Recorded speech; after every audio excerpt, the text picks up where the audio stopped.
Salut à toi qui regarde cette vidéo, j'espère que tu vas bien. C'est la première vidéo que je fais cette année et pour cette vidéo, j'ai un invité spécial.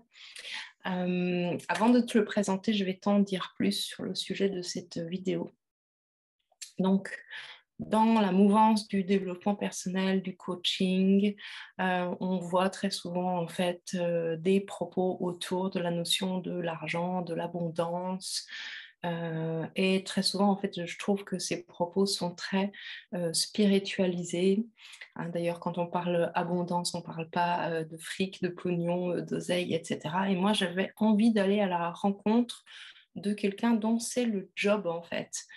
C'est le job de gérer de l'argent. Et donc, mon invité aujourd'hui est Morgane Zappoula, qui est conseillère en placement patrimoine et placement immobilier. Et j'avais envie, en fait, d'avoir le point de vue de quelqu'un qui est sur le terrain depuis une vingtaine d'années avec son entreprise.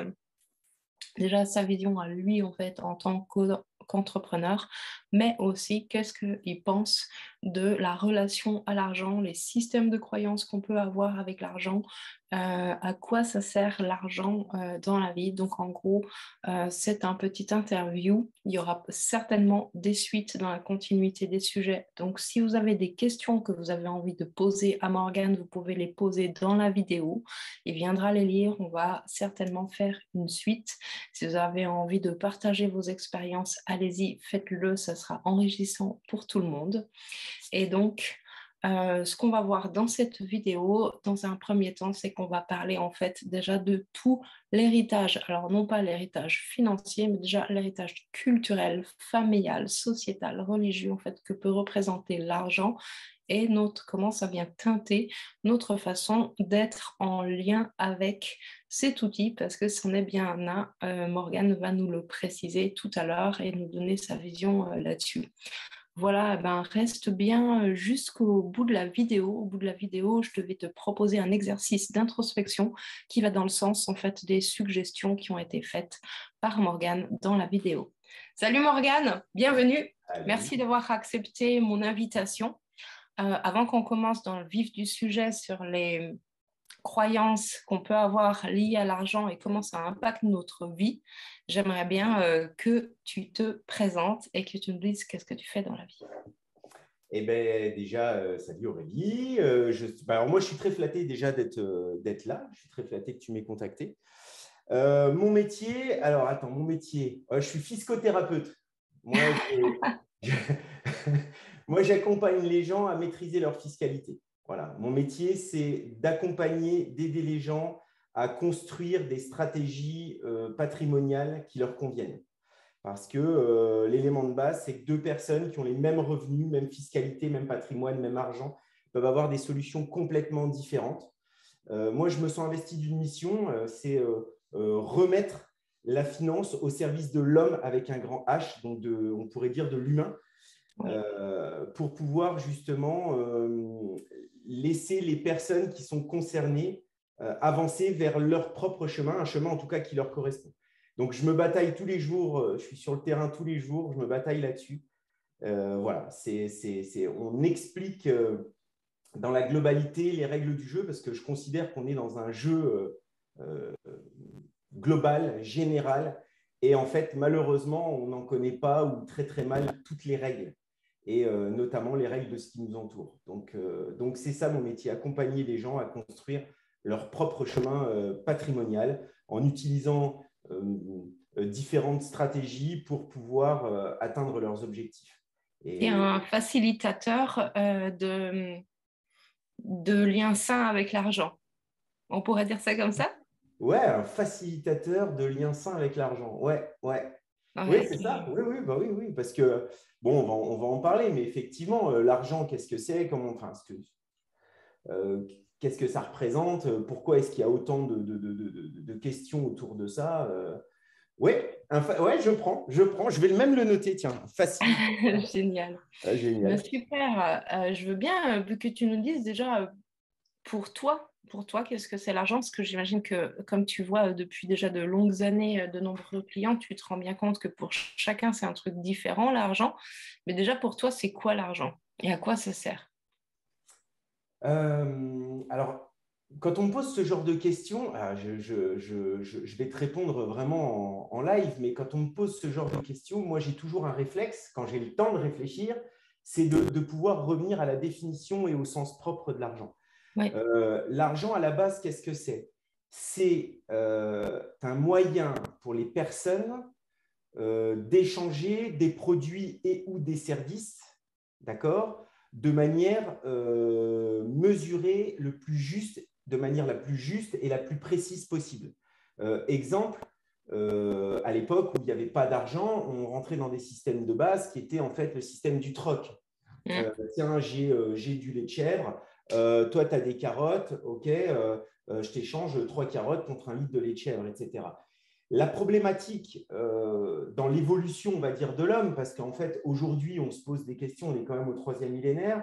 Aujourd'hui, on se pose des questions autour des thématiques de l'argent, mais j'ai l'impression qu'on a mis une importance capitale autour de ça et qu'on en a oublié les fondamentaux, en fait, les fondements de base de l'argent. C'est vraiment un système d'échange. Le but, c'est de pouvoir avoir une représentation envers quelque chose, je dis bien quelque chose, qui est divisible, que l'on va tous reconnaître, un échange, un produit dans lequel on va tous avoir confiance pour dire, eh ben, en fait, une pièce, avec une pièce, je sais que ça vaut tant, et avec cette pièce-là, je sais que je pourrais acheter une multitude de choses. C'est la confiance dans la monnaie qui fait que l'argent est utile dans notre vie au quotidien. Alors après, je ne vais pas rentrer dans le débat tout de suite, mais aujourd'hui, on a des grosses thématiques, notamment sur l'argent au sens large, avec par exemple principalement la crypto-monnaie, où en fait, il y a des personnes qui ont voulu sortir, parce que qui dit argent, on pense banque, on pense système global, système financier global, capitaliste, capitalistique, etc. Mais en fait, à la base, c'est hyper simple.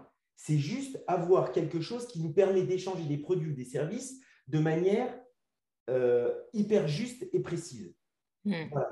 Donc, comme à une époque, il y a eu le sel, comme il y a eu ce qu'on appelait les breloques, comme on a eu, je veux dire, le blé, je veux dire, l'oseille, c'est des mots qui font partie de notre quotidien, mais on a oublié en fait que c'était à la base des produits qui nous permettaient d'échanger. Donc voilà, après on pourrait parler justement de cette reconversion qui est en train d'arriver avec une nouvelle monnaie qui est en train de faire un petit peu le buzz quand on parle de la crypto, avec ses hauts, ses bas, etc.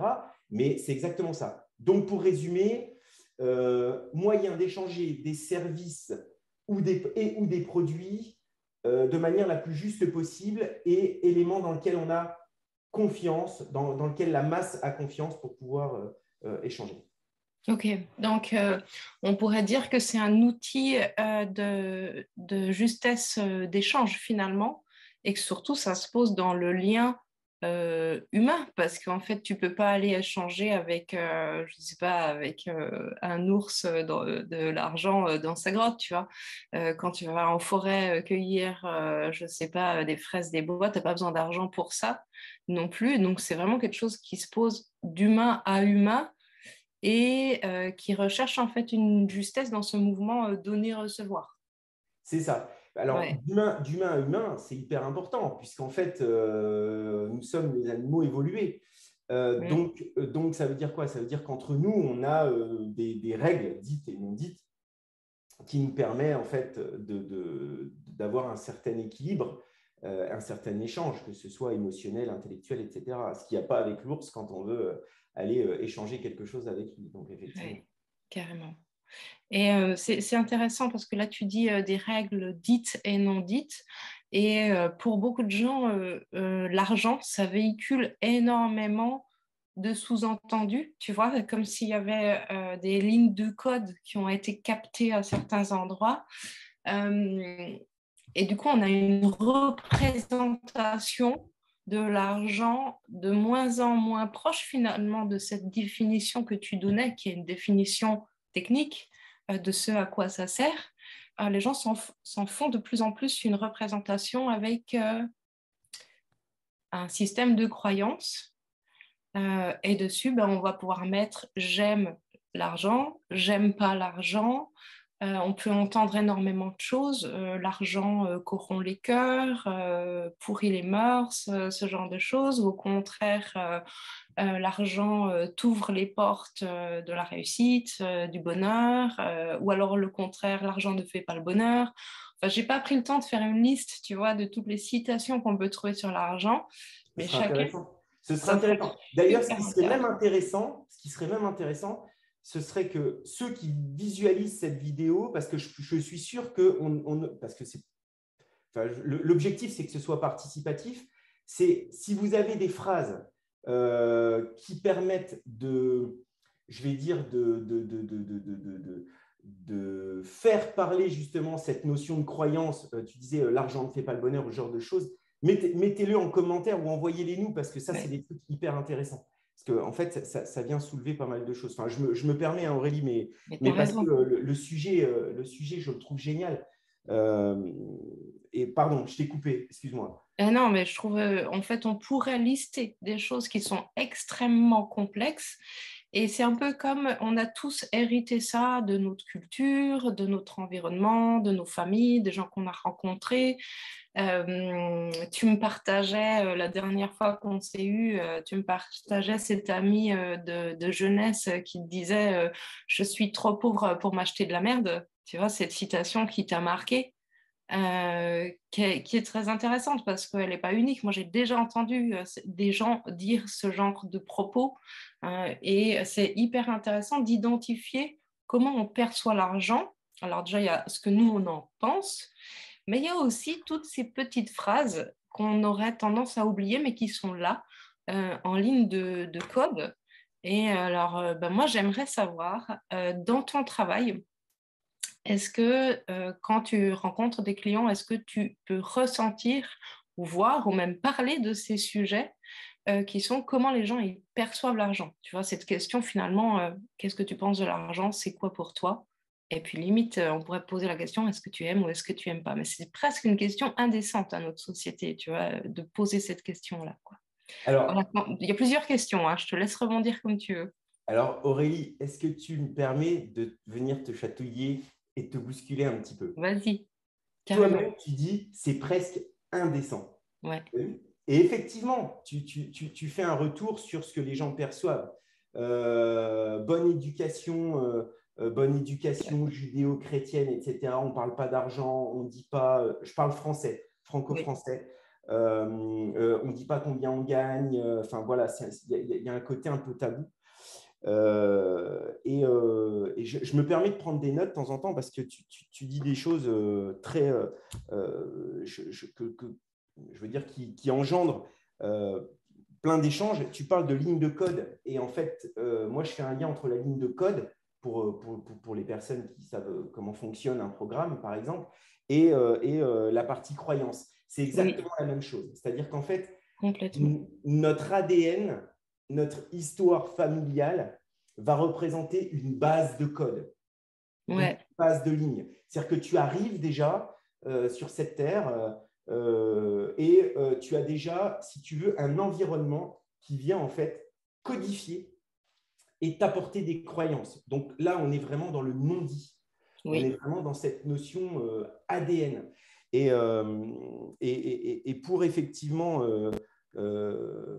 répondre à cette question de est-ce que c'est des questions qui arrivent, est-ce que je pose moi ces questions-là, bien souvent, je n'ai pas besoin de les poser en fait. Je n'ai pas besoin de les poser parce que quasiment d'entrée de jeu, parce que moi je fonctionne que par le bouche à oreille. C'est-à-dire que ça fait 20 ans que je suis sur le terrain. Mes premières transacts à l'époque, parce que moi je suis un pur produit de l'immobilier, je les ai fait, j'avais 19 ans. J'ai fini mes études, j'ai fait des études par alternance. J'ai fini mes études à 22 ans, j'ai créé ma société dans la foulée avec deux tréteaux, une planche dans ma chambre et mes posters d'ado. en détournant le fil du téléphone familial, parce qu'il faut quand même rappeler qu'à l'époque, on n'avait pas les moyens de communication qu'on a maintenant, avec les vieux modems qui font tout ça dans la chambre. Donc il y a toute une notion terrain. Et pour revenir à la question de base, est-ce que je pose la question? Je n'ai pas besoin de la poser, en fait. C'est tellement naturel. Alors, bien souvent, on me le dit naturellement, ou je le perçois, en fait, de manière complètement automatique, de dire, ah tiens, la personne-là n'aime pas l'argent. Si je vois que ça pose vraiment un problème dans les échanges, dans la construction, parce que là, quand je dis problème, c'est dans une organisation patrimoniale, ce qui va faire la différence, comme je le disais tout à l'heure, c'est l'humain qui est au centre des préoccupations. Ce n'est pas tellement j'ai besoin du meilleur produit à placer. C'est entre ce que je veux faire, ce que je peux faire et ce que je dois faire. On en avait parlé la dernière fois entre nous. C'est effectivement ces trois axes-là. Et s'il y a une opposition, une sorte d'antinomie dans les objectifs, c'est qu'il y a quelque chose de plus profond, et notamment dans la notion des croyances envers l'argent. Ah oui, mais si à un moment donné, je deviens, je ne sais pas, on entend ça tout le temps en ce moment sur Internet, devenez riche grâce à l'immobilier, devenez le secret du bonheur, etc. etc.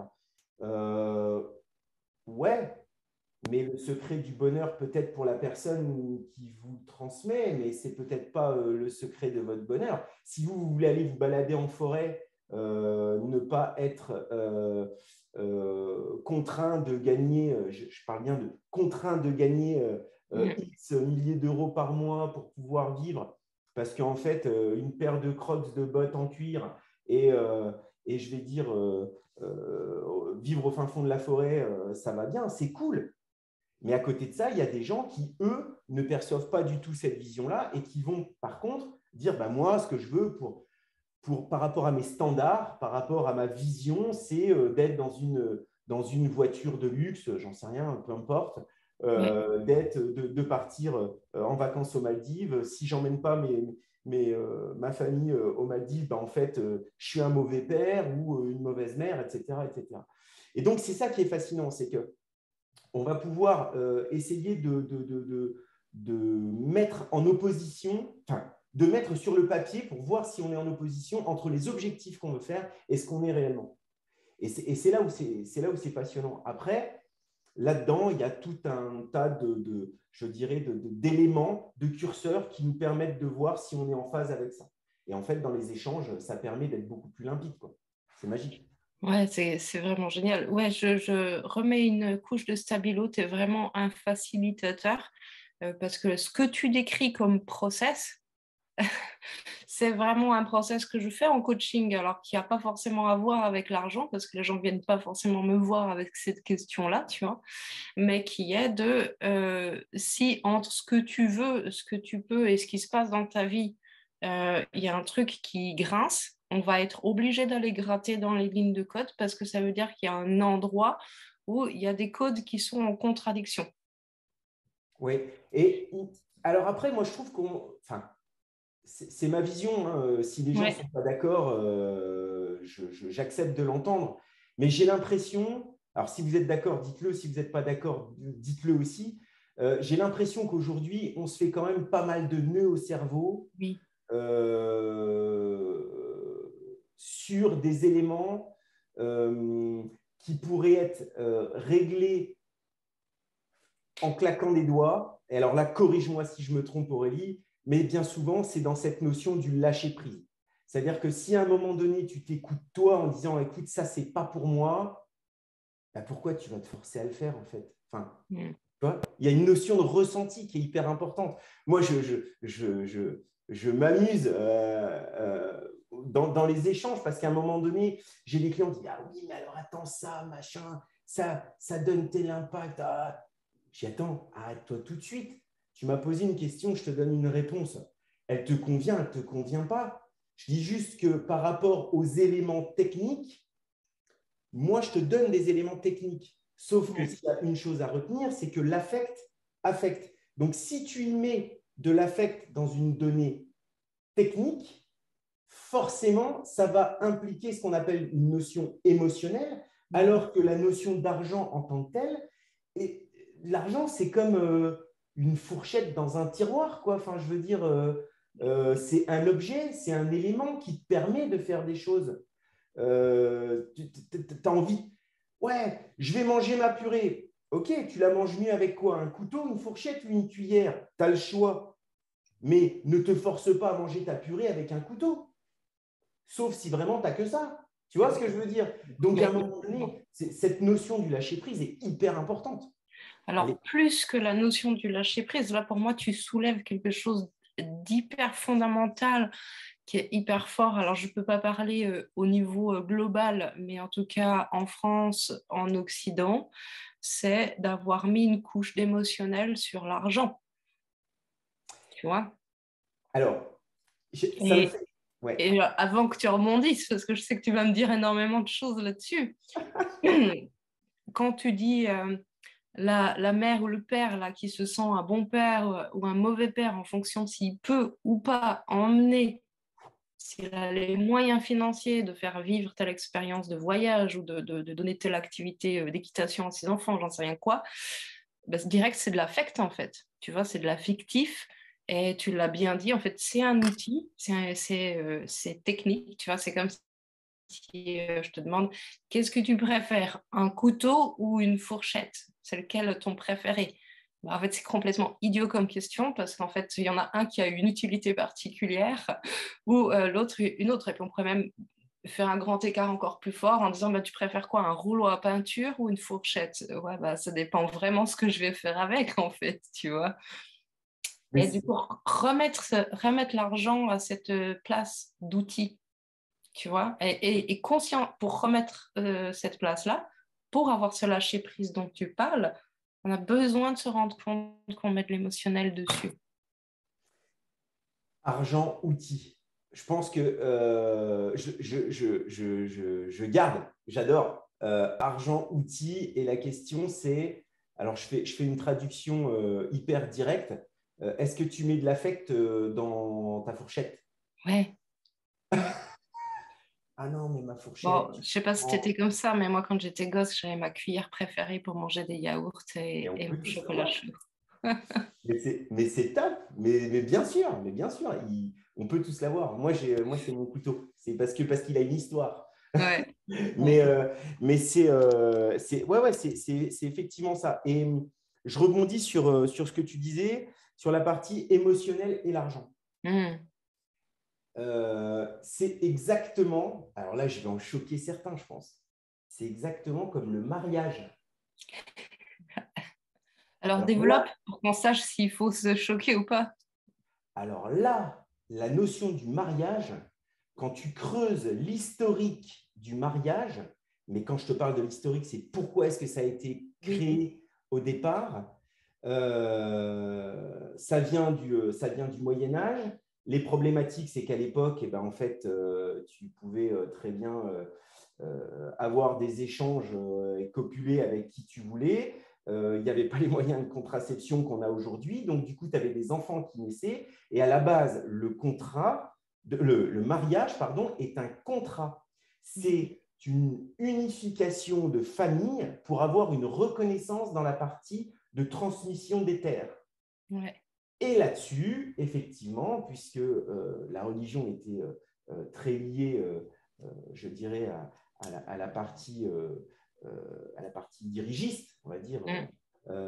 a mis ensuite une belle couche d'ancrage dessus. Et maintenant, quand on pense mariage, on pense bien souvent, après en fonction des nationalités, mais bien souvent église, union, etc., etc. Mais à la base, il faut rappeler que c'est une histoire de contrat, d'unification pour avoir la reconnaissance de savoir à qui est-ce qu'on transmet. Ouais. Origine de base. Et Ouais. c'est La complètement... passation des terres, quoi. Le patrimoine. Ah ouais, Ouais. complet. Mais tu m'étonnes qu'avec ce genre d'association, alors on joue, hein, là on joue, on n'est pas du tout en train Pour ceux qui nous regardent, on n'est pas du tout en train de poser une vérité certaine, mais on peut jouer à ça et se dire, OK, donc si à une époque, pour l'unification et la sécurisation du dit patrimoine, qui était principalement des terres, il a fallu jouer comment on dit, de créer en fait des unifications affectives.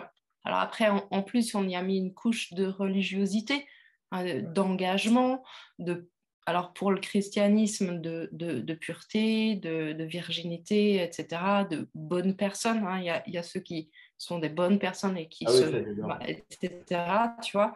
Hein, la femme, elle est livrée avec l'emballage d'origine, comme ça, tu sais qu'elle n'a pas eu d'autres enfants avant, etc. Et en fait, derrière ces histoires-là, forcément, l'argent, il vient se greffer en fait dans la continuité de quoi finalement? De processus qui étaient tout à fait pertinents à l'époque, qui étaient des processus qui garantissaient ta survie, tout simplement en fait. Parce qu'en fait, si tu perdais des terres qui potentiellement te revenaient, si tu n'avais pas moyen de récupérer les terres qui étaient à tes parents et que tu devais, pour chaque être humain, recommencer de zéro, en fait, ça changeait sacrément la donne en termes de survie. C'est exactement ça. C'est exactement ça, puisque tu te remets dans un contexte moyenâgeux, tu as un gamin qui arrive et qui dit ah, c'était, enfin, les parents décédés, bah, c'était mon père, c'était ma mère. Mais attends, qu'est-ce qui, enfin, tu sors Qu'est-ce d'où? qui prouve? Qui, Mm. Qu'est-ce qui reconnaît, qui reconnaît quoi, comment c'est quand même assez particulier. Et c'est Mm. pour ça qu'il y a un lien direct entre la notion d'argent et de patrimoine. Alors après, Complètement. pour revenir à ce qu'on disait sur la notion notamment des croyances, Ouais, euh, euh, je pense que tout comme une ligne de code, croyance, ligne de code, etc., je pense qu'on peut facilement euh, venir créer notre propre code. complètement.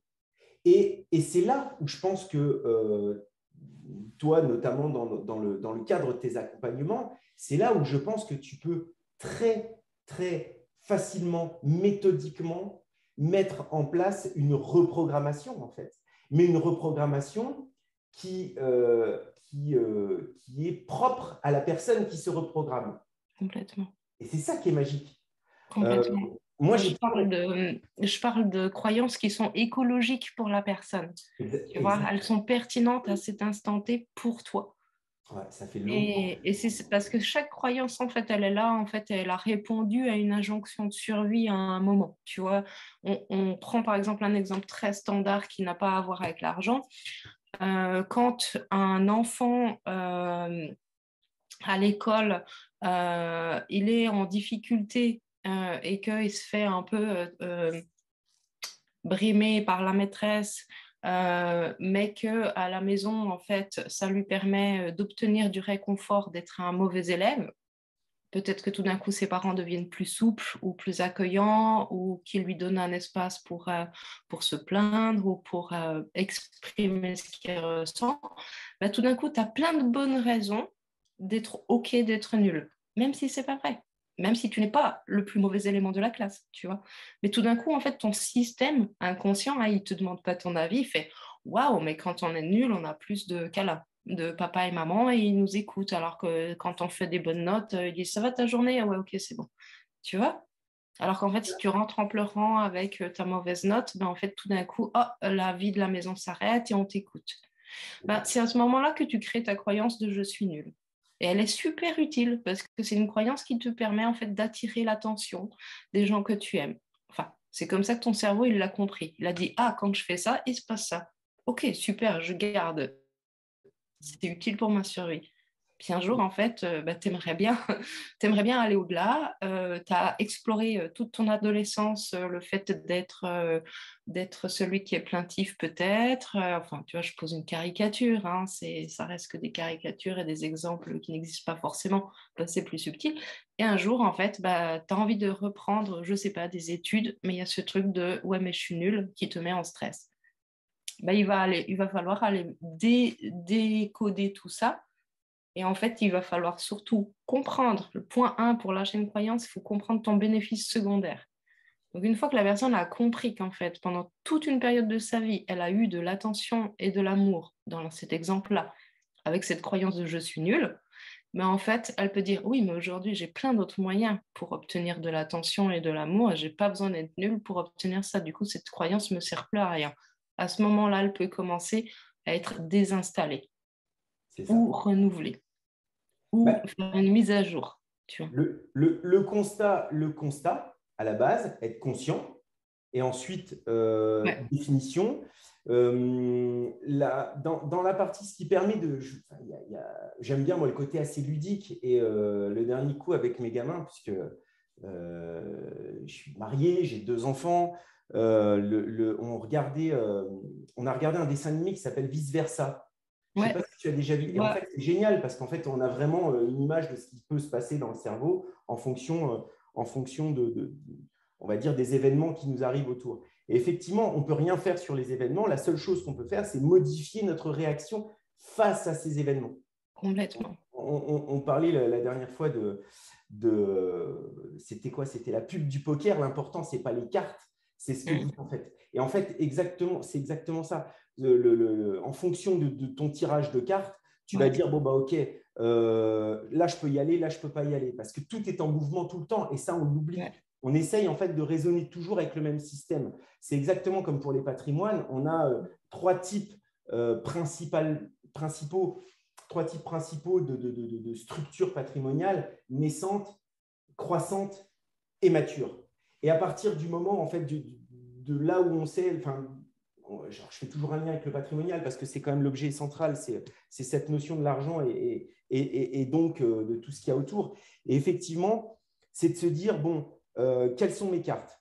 Je sais que j'ai ces cartes-là et en gros, on va se poser soi-même des questions qui vont être quels sont mes super pouvoirs? Peut-être que j'étais classifié en mode cancre à une époque et qu'est-ce que j'ai développé? Qu'est-ce que j'ai développé pendant ce temps-là? Parce que le temps est passé et j'ai Oui. continué à me développer. Moi, j'ai une question que je pose assez régulièrement. C'est quand on est entre potes, etc., pas forcément dans le cadre de mon boulot, mais je dis toujours, c'était quand la dernière fois que tu as fait une chose pour la première fois? Mm. Et là, quand tu es gamin, tu te rends compte que c'est tous les quarts d'heure. Enfin, en tout cas, Oui. moi, le mien, c'est à peu près ça. C'est à peu près le nombre de conneries qu'il fait au quart d'heure. Donc, du coup, en fait, on appelle ça des conneries, mais en fait, il découvre des trucs. Attends, je vais essayer de faire ça, et puis ça. Et puis, hop. Et nous, petit à petit, plus on avance, le sentiment que j'ai, c'est qu'on l'oublie. On devient adulte, donc d'un seul coup, en fait, on oublie de faire ça. On oublie les choses. Euh, Truc tout con, hein, je fais du parachutisme, j'ai fait des sports de combat pendant des années, donc je suis un combattant. J'ai été élevé avec une éducation méditerranéenne où les garçons, ça pleure pas, tout ça, on est fort, etc. Et là, récemment, je me suis mis à la couture. Waouh. Ça déchire à voir ça. Génial. Mais parce que quoi? Parce que ce qui me plaît, c'est de faire, de découvrir, d'apprendre. Donc, en fait, on sort de notre zone de confort. On va sortir de notre zone de Oui. confort. Et c'est vrai que ce n'est pas évident parce qu'il y a le regard des autres. Moi, je ne vous dis pas comment je me fais chambrer par mon père. Je fais de la couture. Ouah, Jean-Paul Gaultier, voilà. Mais c'est génial. Donc, du coup, quand toi, tu es zen dans ta tête, quand tu dis, ouais, mais attends, regarde, parce que j'ai appris ça, j'ai appris ça. Du coup, quand on monte à cheval, je peux réparer, parce on a fait de la bourrellerie avec mon épouse, etc. Et à un moment donné, on dit, ah ouais, mais regarde, ça nous permet de faire ça. Donc, en fait, on sort de notre zone de confort pour arriver à faire quelque chose de nos mains, quelque chose de pratique, de pratico-pratique, etc. Euh, et pourtant, et pourtant, rien dans la définition de mon cadre de travail de conseiller en gestion de patrimoine, conseiller en investissement financier, contrôlé par la Chambre nationale des CIF et qui elle-même est contrôlée par l'AMF, l'autorité des marchés financiers, ne m'amène à faire ce genre d'expérience. Oui. Absolument rien. C'est très intéressant ce que tu dis parce que ça met en évidence que les apprentissages qui ne sont pas vécus par l'expérience directe ont beaucoup moins d'importance en fait pour se construire dans la vie. Et ça m'amène à avoir envie de te poser cette question, mais qui nous enseigne à faire avec l'argent, à être en lien avec l'argent, à avoir une vie concrète. Alors, moi, j'ai grandi en Suisse, donc j'ai eu des cours qu'on appelait, comment ils appelaient ça? Culture générale. Et donc, tu parles un peu de civisme, tu parles d'économie, de comment ça marche, mais à aucun moment on te dit genre, OK, pratico-pratique. Quand tu vas t'émanciper, avoir ton autonomie financière, il va falloir gérer ton argent. Qui t'apprend à faire ça si tes parents ne l'ont pas fait? Où est-ce qu'on peut apprendre aujourd'hui ce genre de choses? Et finalement, la question, c'est que les gens qui osent, tu vois, comme tu le dis, qui tentent, hein, toi, tu étais hyper jeune en fait quand tu as commencé à placer dans l'immobilier. Est-ce que tu l'as fait d'une place de vas-y, ça me pète, je vais faire ça, on va voir ce qui se passe, tu vois. Ou est-ce que c'était déjà super intellectualisé? Ah, c'est une question, là, c'est une question qui est, je dirais, dont la réponse est dans le fond de ma personne. C'est hyper personnel. Moi, pour mon histoire, en tout cas la mienne, Ouais. moi, je suis issu d'un couple parents qui sont encore ensemble, ont divorcé. Faut le préciser parce qu'aujourd'hui, Oui. on a inversé un petit peu une tendance globale. Donc, un couple qui est ensemble, qui s'engueule toujours autant. Donc, je pense que c'est pour ça qu'ils peuvent passer énormément encore de temps ensemble, parce qu'en fait, au final, ils ne s'ennuient pas. Et moi, je suis alors, c'est pas je suis, c'est nous sommes, parce que j'ai une petite sœur qui a 9 ans de moins que moi et qui elle-même a créé sa propre société et elle avait une vingtaine d'années également. Donc, Ah ouais, ok. ouais, elle est esthéticienne, elle a son salon d'esthétique. Elle a fait 15e au championnat du monde en dermopigmentation. Enfin, voilà. Donc, nous, en fait, à la base, on a eu une chance extraordinaire, c'est d'être le résultat d'un mélange complètement antinomique. On parlait de ça tout à l'heure. Ouais. Ma mère, c'est un frein géant et mon père, c'est un accélérateur, c'est une fusée. Et en fait, à l'intérieur de ça, eh ben, en fait, nous, on a grandi à chaque fois sur ce fil. En fait, on a avancé sur ce fil qui était hyper tendu. Parce que, pour revenir un peu là-dessus, sur cette éducation, qui est-ce qui nous donne? Je pense que nous ne sommes pas le résultat de nos parents, contrairement à ce qu'on pense, mais je pense qu'on est le résultat en premier lieu des grands-parents et des aïeux. Hmm. Parce qu'en fait, nos parents ne font que subir je parle de notre génération, hein, Oui. subir un résultat qu'eux-mêmes ont vécu avec des croyances. Euh, à partir du moment où euh, le père est un accélérateur, enfin, pour moi, une fois de plus, je parle de moi, hein, donc Ouais. de mon vécu, on va dire. Le père était un accélérateur. Moi, ce qui s'est passé, c'est que quand j'ai eu fini mes études, j'ai voyagé, je me suis éclaté, j'étais avec des copains, on a bien bougé. Je suis revenu, mon père me dit, bon, ok, bah, qu'est-ce que tu vas faire? Déjà, en fait, la première chose, c'est l'inactivité chez nous est impossible. Hmm. Déjà de base. Donc, ça veut dire que forcément, il va se passer des trucs. On ne sait pas dans quel sens, on ne sait pas où, on Oui. ne sait pas quoi. Donc, OK, qu'est-ce que tu vas faire? Je dis, bah, je ne sais pas. Je suis revenu à mes premiers amours parce que j'ai quand même arrêté pendant un an la notion de transaction immobilière. Et il me dit, bah, écoute, est-ce que tu vas bosser pour quelqu'un? Comment est-ce que tu vas? Je dis, non, non, non, non, non. Moi, ce que je veux, c'est, on va dire, avoir mon propre chemin, créer mon propre chemin. Il m'a dit, OK, il m'a dit, sache une chose, financièrement, je ne peux pas t'aider. En revanche, tu auras toujours un toit et de quoi manger. Putain, mais génial. Mais en fait, on a besoin de quoi d'autre? Ouais. Rien d'autre. Juste, il me dit, vas-y, parce qu'il me dit, de toute façon, le mec qui met en confiance quand même, hein, je vais rythmer dans le contexte, si ça ne va pas, si tu te casses la figure, il vaut mieux se relever quand tu as moins de 30 ans, parce que tu as plus de temps devant toi, que quand on a 45 ou 50 avec une famille et des enfants à élever. Ok, bah ok, d'accord, ça marche.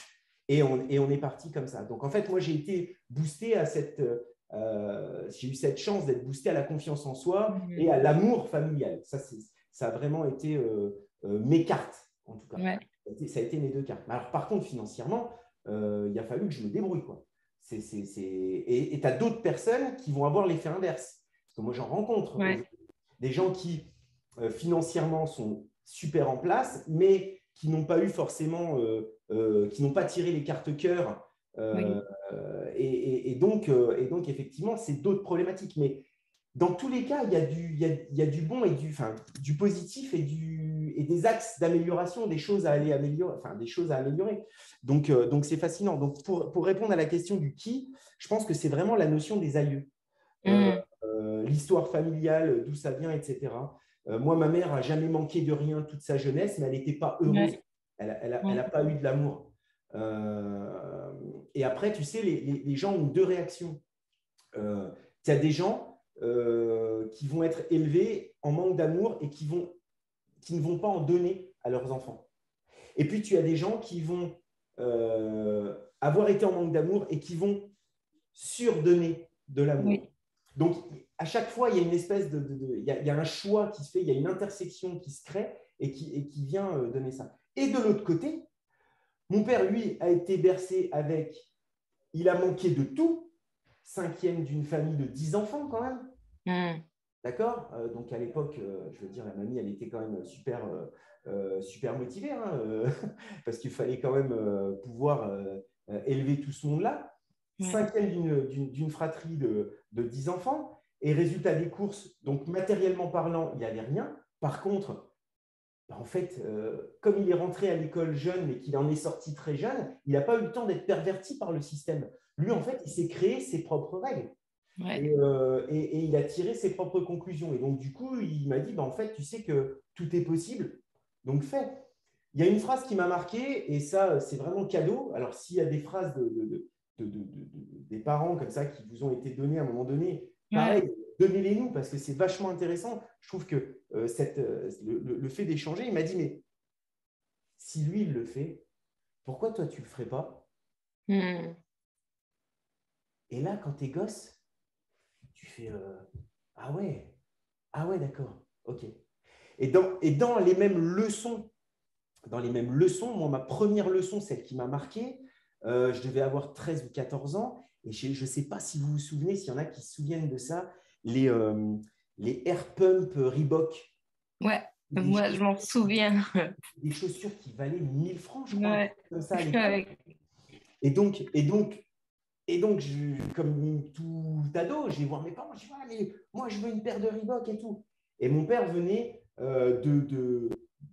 d'investir dans un tout petit truc pour la première fois. Et il me dit, j'ai trouvé. Un ouvrier, ça gagne tant de l'heure. Ta paire de chaussures, elle vaut tant. Donc, tu vas travailler pour moi tant d'heures. Donc, j'ai travaillé. En l'occurrence, j'ai tapé du crépi, j'avais des ampoules et tout. Enfin, c'était un truc de fou. Et au moment où j'avais fini mon job, je suis allé le voir. Je dis, bon, alors, vas-y, donne-moi les sous. Et là, il me regarde, il me dit, non, tu voulais une paire de baskets. Donc, on va aller les choisir ensemble et tu repartiras avec la paire de baskets. J'ai jamais voulu de la paire de baskets. J'ai pris les sous. C'est dingue. Tu vois, la notion d'argent est hyper puissante. Tu as percuté en fait que tu avais beaucoup plus de possibilités avec l'argent. Et une fois que tu t'es passé par le fait de travailler, ben, tu voulais les possibilités de l'argent, quoi. Et pas les baskets. C'est hyper intéressant. Tu le sais pas. Toi, tu es dans la vie du truc. Alors moi, je pense qu'aujourd'hui, les questions qu'il faut se poser, c'est quelles sont mes cartes?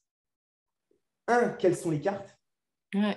Et là, comme tu invites à le faire, remonter l'histoire familiale des deux côtés. Et de prendre note de est-ce qu'il y a eu du manque ou est-ce que tous les besoins étaient satisfaits, mais aussi garder en tête le côté affect qui vient vite rentrer en interaction avec l'argent. C'est ça. Et ensuite, il manque un axe, Ouais. c'est qu'est-ce que toi, tu veux Mais offrir oui. demain? Que tu aies des enfants ou pas d'enfants, peu importe. Qu'est-ce que toi, tu vas offrir aux autres?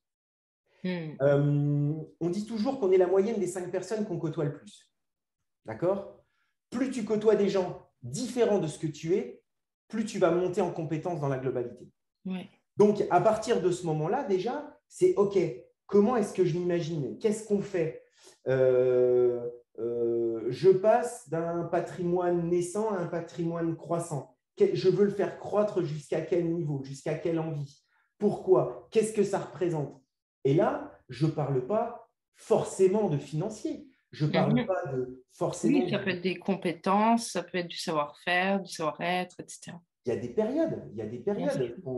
Moi, je dis toujours, les planètes, elles sont alignées ou elles ne sont pas alignées. Il y a des fois, rien ne va. Enfin, je veux dire, Oui. je me lève le matin, je me dis, waouh, ça ne va pas, c'est la merde. Mais je lâche tout de suite. Chose qu'on ne peut pas faire des fois quand on n'a pas sa boîte, enfin, quand on n'est pas Ouais. indépendant. Mais je lâche tout de suite. Enfin, je dis ça, mais j'ai été salarié quand même tout le temps de mon contrat de qualif. Et si, je fonctionnais déjà comme ça. Mais j'avais un patron qui était hyper philosophe et qui, au final, était plus axé sur des résultats que Mm. sur un côté, tu es là de 9h à midi et de 14h à 18h. Donc voilà. Donc après, ce qu'il faut, c'est faire les choses avec passion. Oui. Mais en gros, c'est ça. C'est de se dire, OK, qu'est-ce que je veux? Qu'est-ce que je veux donner? Parce que bien souvent, la problématique, c'est que les gens, pour eux-mêmes, ils n'arrivent pas à admettre qu'ils vont progresser ou ils n'acceptent pas de vouloir eux-mêmes progresser de peur de changer, de peur du regard des autres, de peur On parlait, on parle de sujet d'argent. Ah, si je gagne trop d'argent, les gens vont changer. Si demain je gagne au loto, ça va changer, etc. Oui, ça va créer un tourbillon. Mm. Mais si le tourbillon, il est fait de manière évolutive et complètement assumé, ça se passe super bien. Il faut juste, par moment, faire les choses étape par étape. Je parle Ouais. beaucoup. Hein. Non, non, non, c'est super intéressant. Ça me fait penser à une blague et je vais la raconter pour ceux qui ne la connaissent pas. Peut-être toi, tu la connais, mais Ouais. je la trouve énorme parce qu'elle met en évidence. Là, tu parles du mouvement, tu vois, et du coup, tu as parlé du fait d'entreprendre, d'oser, tu vois, de sortir de sa zone de confort. Et avec l'argent, notamment ce jeu de, OK, si je veux recevoir, il faut que je sache aussi qu'est-ce que j'ai envie de donner. Il y a vraiment ce jeu d'échange. Mais il y a un moment où, en fait, il faut se mettre en mouvement. Et donc, j'imaginais, parce que dans ma tête, c'est souvent en image, j'avais l'image, tu vois, du mec avec son jeu de poker qui regarde ses cartes. Alors, je sais pas si c'est déjà... Moi, ça m'est déjà arrivé. C'est genre, mon jeu, il est nickel, mais je peux pas le poser, tu vois. Et je reste comme une conne à pas avoir le courage d'enlever une carte qui va défaire, tu vois, mon set pour que j'aille quelque chose que je puisse poser, tu vois. Prendre ce risque-là, la prise de risque. Et du coup, cette blague, elle illustre un peu ça. C'est l'histoire du mec qui joue tous les jours au loto mais qui est très pieux. Alors, vous pouvez mettre la religion que vous voulez derrière, ça m'est complètement égal. Mais tous les jours, il fait ses pratiques spirituelles, religieuses, il prie, etc. Il souhaite des belles choses pour le monde, pour les gens. Enfin, c'est vraiment fait avec beaucoup de bienveillance. Et il termine toujours sa prière en disant, s'il te plaît, Dieu, fais que je gagne au loto. Et le mec, tous les jours, en fait, il fait ses pratiques, il fait sa journée, il prie, commence par une prière, finit par une prière, etc. Et ça se déroule comme ça, mais pendant des années, quoi. Et un jour, il y a des petits anges qui le regardent et ils le regardent faire et ils voient en fait sa vie qui est exemplaire, il fait des bonnes actions dans son quotidien, il prie, etc. Et le mec, il souhaite de tout cœur il souhaite de tout cœur gagner au loto. Tu vois, vraiment, c'est un truc récurrent et il demande ça à la fin de toutes ses prières. Et puis le petit ange, il trouve que quand même la situation, elle est un peu deg, que Dieu, il pourrait se donner un peu de peine et donc il va voir Dieu, puis il fait, mais dis donc, lui, juste, c'est un fervent croyant.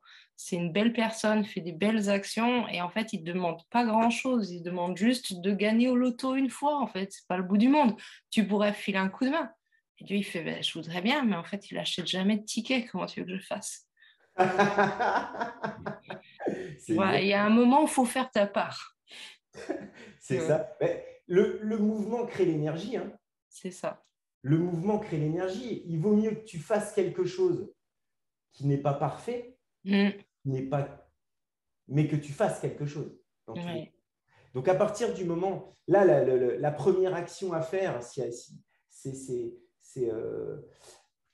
dans les bases d'organisation patrimoniale, on a beaucoup de gens qui me disent ah là là, j'ai rien fait pendant des années.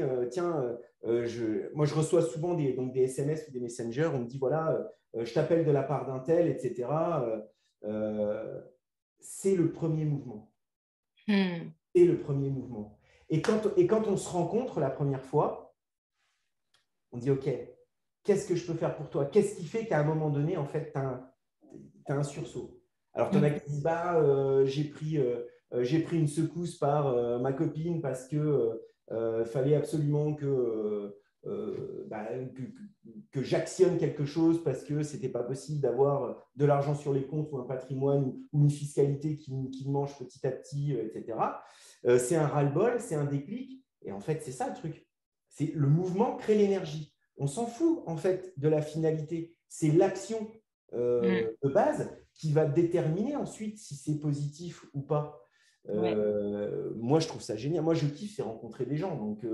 Donc à partir du moment où je dis OK, on s'appelle, on se cale un rendez-vous, on discute en visio, OK, qu'est-ce que tu fais, d'où tu viens, comment t'en es arrivé là, OK, bon, bah voilà, tu as des gens qui se retrouvent des fois avec des sommes de dingue sur les comptes courants. Tu as des gens qui vont avoir des savoir-faire de dingue et puis qui n'auront pas une thune. Et puis là, on va échanger. Et puis, ça m'arrive très souvent de dire, attends, moi, je ne peux rien faire pour toi à ce niveau-là. Par contre, je vais t'envoyer vers quelqu'un. Mm. Et ça, mais c'est ça en fait. Enfin, je veux dire, la question de base, c'est t'es venu faire quoi sur Terre, quoi? Ouais. Ah, j'adore. Ah ouais. J'adore le conseiller financier qui te dit la question de base, c'est t'es venu faire quoi sur Terre? C'est quoi ta mission? Bah ouais, bah attends, mais je veux dire, c'est quoi le pitch? Ouais. C'est quoi le pitch de ta vie? Ouais. Et tu te rends compte quand même. Alors, c'est quoi l'expression ta deuxième vie commence quand tu te rends compte que tu n'en as qu'une, je crois, c'est ça? Ouais. Ouais, Hein. ouais. Moi, je trouve ça génial, mais je veux dire, moi, chaque moment qui se passe, je me dis, ah putain, attends, c'est génial, putain, qu'est-ce que je vais faire? Qu'est-ce qu'on va faire aujourd'hui? Ah, ça, c'est top. On peut tout créer. Mhm. Alors, je vais faire grincer des dents, mais on vit dans la meilleure période humaine depuis la naissance de l'homme. On a énormément d'opportunités et de libertés, bien qu'on ait l'impression que, en réalité, il y a énormément d'espace pour expérimenter. Et notre société est terriblement diversifiée et complexe. Alors, on peut aimer ou pas aimer, on peut trouver qu'il y a des systèmes qui sont rigides ou trop laxistes, enfin, peu importe ce que tu en penses, ce que tu n'aimes pas, mais il y a de l'espace pour expérimenter, ça c'est sûr. Mais Attends, un truc tout con. Est-ce que tu as connu les encyclopédies Tout l'univers? Mm.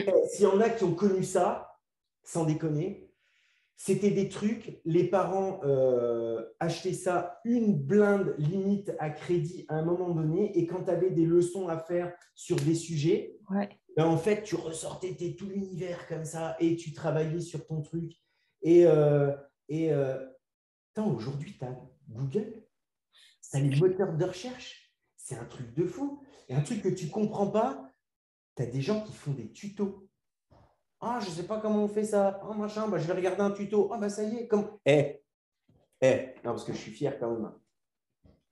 Ouais, t'as Une, fait ça avec un tuto. une trousse, s'il vous plaît, avec un tuto. Voilà. Et une machine à coudre de chez Lidl. Voilà.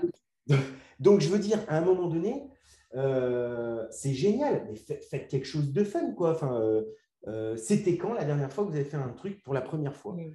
Je sais pas moi, aller sauter d'un avion, ça c'est un vrai kiff, hein, pour ceux qui Ah, je suis posent pas la sûre que question, je faites-le, kifferais. faites-le vraiment. Parce en plus, vous allez apprendre beaucoup de choses sur vous-même. Ah oui. Parce que chaque personne qui se met à la sortie d'un avion, d'ailleurs, j'en profite pour faire un peu de pub à Brienne au parachutisme et nos amis Lionel et Anaïs, parce que c'est des gens qui sont formidables, qui sont vraiment dans la sécurité passionnelle et dans la passion sécuritaire et qui sont que dans le kiff. Et personne ne sait comment est-ce qu'il va réagir lorsqu'il se retrouve à la porte d'un avion. Personne ne sait tant que tu ne l'as pas fait. Et ouais. Et tu passes de la peur, parce que c'est quand même pas naturel de sortir d'un avion en bon état de marche, et tu passes de la peur au kiff en un claquement de doigts. Donc ça, c'est juste extraordinaire. Donc ben voilà, c'était un exemple, mais je pourrais vous en donner plein d'autres des exemples comme ça. Génial. Je pense, Morgane, qu'on arrive doucement autour d'une heure. Je te propose qu'on essaye de faire une petite synthèse de tout ce qu'on a dit et Vas-y. peut-être que dans une prochaine vidéo, on parlera un peu plus peut-être des règles du jeu. Est-ce que tu me permets une question, allez, la question qui fâche avant la fin, en sachant que de toute façon, ça ne va pas te fâcher. Et puis après, on fait une petite synthèse de tout ce qu'on a dit. Allez. Alors, faut-il aimer l'argent pour en avoir? Pas forcément. Faut-il aimer l'argent? Enfin, moi, avoir de l'argent en tant que tel, je m'en fous. C'est faire plein de trucs grâce à ça. Ouais, ça, c'est mon kiff. Ok, Pas forcément. super. Donc, il faut avoir des objectifs de à quoi ça te sert. Ouais. Sinon, ça n'a pas de sens d'avoir de l'argent si tu sais pas qu'est-ce que tu vas en faire. Ouais. Chercher ta mission, où est-ce que tu investis. Regarder les cartes que tu as dans ta main, ça serait bête parce que si tu n'as pas vu que tu avais un jeu dans ta main pour jouer, ça va être complexe. C'est ça. On a parlé des cartes et de bien jouer même avec une mauvaise main. On a parlé de ça hein, finalement avec les croyances qu'on a reçues de notre éducation, notre culture. On a même été gratté vachement loin avec les histoires du mariage, du patrimoine, l'origine de tout ça. On a fait un sacré tour. Hein. Et on a parlé en fait d'oser, tu vois. Alors je dirais pas qu'on est obligé de faire tapis à chaque tour, mais au moins oser jouer, oser entreprendre. Et y aller avec cette curiosité d'enfant chez toi, c'est très fort. Il y a cette fraîcheur-là et cette joie. Dès que tu parles d'entreprendre, en fait, tu te mets à pétiller, à gigoter. On sent en fait ton enfant intérieur qui dit yeah, on y va, c'est parti, ça va être trop cool, on va apprendre des trucs, on va faire des expériences. Donc, oser y aller. Et en fait, ça, c'est vraiment les bases pour remettre un lien sain avec l'argent et que l'argent soit au service de l'humain dans notre vie et pas qu'on parte dans un délire de vie où on devient l'esclave de l'argent et on court parce qu'il en faut pour boucler les fins de mois, etc. Parce que ça, c'est souffrant, peu importe combien il y a de zéros à la fin de ton mois, c'est souffrant pour tout le monde d'être dans ce type de posture. Donc, reprendre les rênes, c'est inverser ça et remettre l'humain au centre, comme toi tu le proposes dans tes accompagnements. Est-ce que tu as envie de compléter cette synthèse, Morgane? Allez, l'argent est une conséquence de vos actions. Waouh, l'argent est une conséquence. Ouais, Je c'est pense pas que une chance. ça Ouais. y est, tu vas me faire cogiter tout le reste de la journée. Ouais. Je vais tester deux, trois expériences. Je vais aller crier dans le jardin et puis après, je regarderai mon compte en banque s'il a bougé. Tu penses que c'est autant rapide que ça? Exactement. Mais non, c'est vraiment ça. Il faut que ce soit en fait une conséquence. Il ne faut pas que ce soit une fin en soi. Vraiment. Ouais, génial, hein. Puis, Génial. Il faut que ça soit. si tu en as, eh ben, c'est cool. Si tu n'en as pas, bah, c'est cool. Ce qu'il faut adapter ensuite, c'est la méthodologie et les actions et l'énergie qui va être. Comme l'action crée l'énergie, ben, en fait, il faut qu'il y ait un déclenchement qui amène à ça. Donc après on en parle. Hein. Après, on Ouais. échange. Voilà, il y a moyen de, il y a moyen de bien, il y a moyen de bien bosser. Mais c'est pour ça, je, je vais dire, allez-y, plein pot et faites-le avec passion. En fait, c'est ça le truc. Quelle que soit la chose que vous ayez envie de faire, quel que soit votre rapport aux choses et aux gens, l'argent n'est au final qu'un élément parmi tant d'autres. Voilà. Génial. Merci à Morgane pour ce super message qui redonne énormément de pouvoir aux gens et qui leur remet en fait des moyens dans leur vie. Ils vont pouvoir, vous allez vous tous pouvoir retrouver dans les liens ici de la vidéo en commentaire. Si vous avez envie de contacter Morgane, discuter avec lui, trouver son Facebook, trouver son site internet, il y aura toutes les infos à cet endroit-là. Merci beaucoup Morgane. Merci à toi Aurélie, à bientôt et puis surtout n'hésite pas s'il y a quoi que ce soit, je suis là. Avec plaisir. Salut. Salut, ciao. Nous voilà dans la deuxième partie de cette vidéo. Euh, pour cet exercice, qui est un exercice d'introspection que je te propose de faire par écrit. Je te propose de suivre la suggestion de Morgane sur quelles sont mes cartes, hein, quel est l'héritage, les lignes de code, comme il disait très bien, sur les croyances en fait qu'on a héritées de notre famille, de nos parents, de notre environnement. Alors, je te propose de prendre une feuille et de faire déjà 2 colonnes et de faire une colonne qui va être dédiée à l'héritage maternel et à toute la lignée en fait maternelle. Donc, au plus loin que tu peux remonter parce que tu as connu, vécu ou que tu as connaissance des histoires de famille, ben fais-le, ça sera enrichissant. Et l'autre colonne va être dédiée à l'héritage paternel et évidemment toute la lignée paternelle et tout ce que tu sais de cette histoire et notamment autour du rapport à l'argent. Donc, dans un premier temps, je t'invite à te souvenir. Qu'est-ce que tu as reçu comme information, comme injonction, comme phrase? Qu'est-ce que tes parents disaient à propos de l'argent?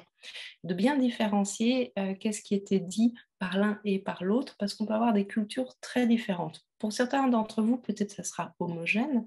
Pour d'autres, des fois, ça peut être très différent, comme Morgane en parlait en donnant son propre exemple.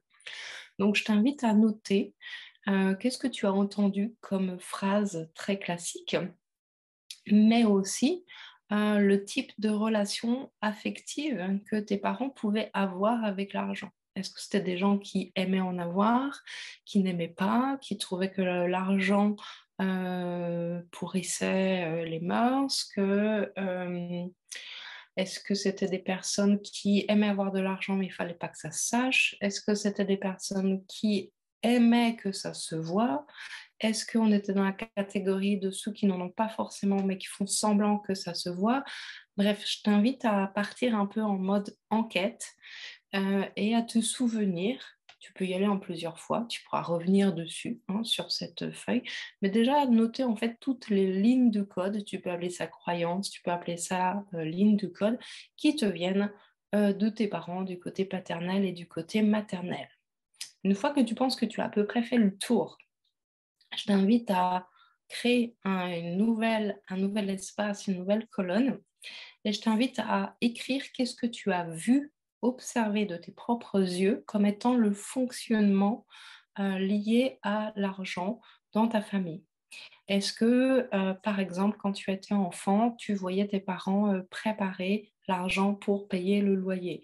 Est-ce que tu voyais tes parents discuter d'argent? Et si oui, est-ce que c'était des discussions agréables? Est-ce que c'était des discussions qui généraient du stress, des conflits? C'est souvent un grand sujet de conflit dans les familles. Bref, comment tu les as vus fonctionner? Est-ce que l'argent avait une utilité? Est-ce que ça avait un but pour eux? Est-ce que ça permettait plus de liberté, plus de loisirs? Est-ce que ça était associé à un pouvoir, à un standing, à une appartenance sociétale?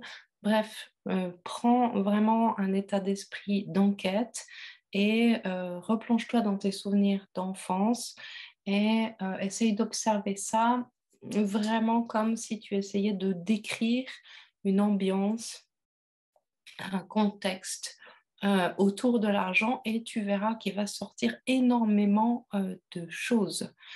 Euh, et une fois que tu as listé tous ces fonctionnements et toutes ces croyances, si tu veux pousser encore plus loin, tu peux créer une troisième case pour écrire en fait qu'est-ce que tu as reçu comme enseignement, qu'est-ce que tes parents t'ont appris par rapport, dans le concret, dans le pratico-pratique, par rapport à ta gestion financière, par rapport à ton rapport à l'argent?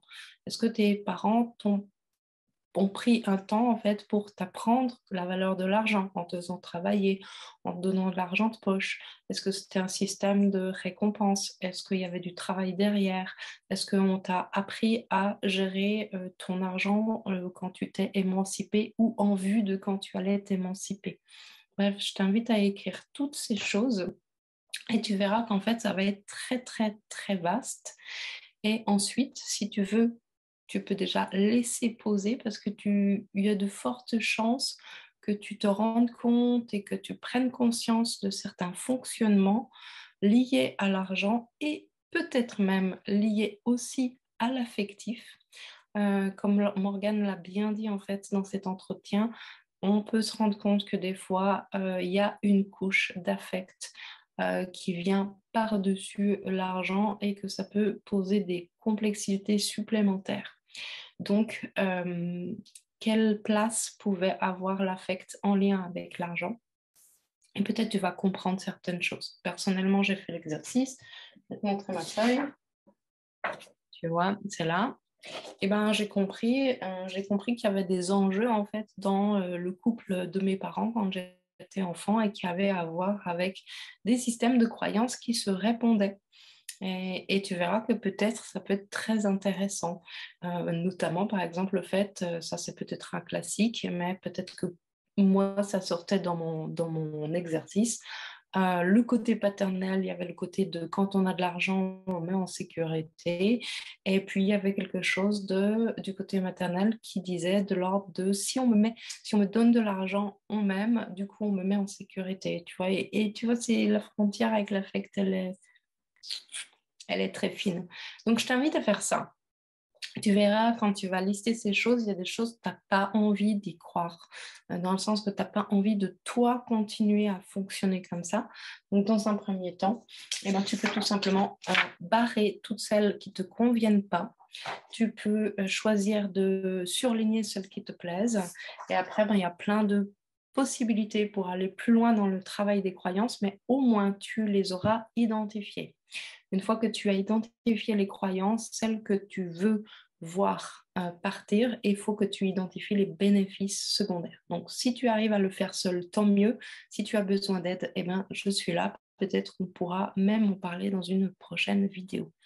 Voilà, dis-moi en commentaire si tu as fait cet exercice, si tu as compris des choses, si ça t'a éclairé, si ça te donne des pistes et si tu as d'autres sujets ou des questions que tu aimerais poser à moi ou à Morgane pour la suite. Voilà, je te souhaite une très belle digestion de toute cette information et à très bientôt. Pense à t'abonner. Peut-être même mettre la notification, comme ça tu sais quand il y a des nouvelles vidéos. Et évidemment, bah, c'est toujours le même truc, c'est que sur YouTube, on est référencé en fonction des likes. Donc si tu as aimé, bah, n'hésite pas à partager, à envoyer cette vidéo à quelqu'un à qui ça pourrait plaire, que ça pourrait l'aider actuellement dans la situation dans laquelle il est. Et n'hésite pas à mettre juste un petit pouce levé, ça permet juste d'être plus facilement vu et découvert par des personnes qui pourraient être intéressées par le contenu. Salut!